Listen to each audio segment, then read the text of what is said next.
थाबोखौ बाद होथारदोलै बियाय खनसेनो जावैसोखौनो होनखाथारदो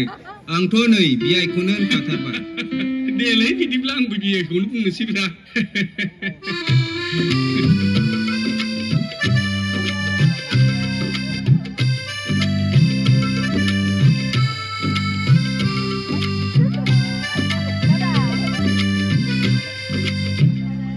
दे जिरायथ'दोहाय बेहायनो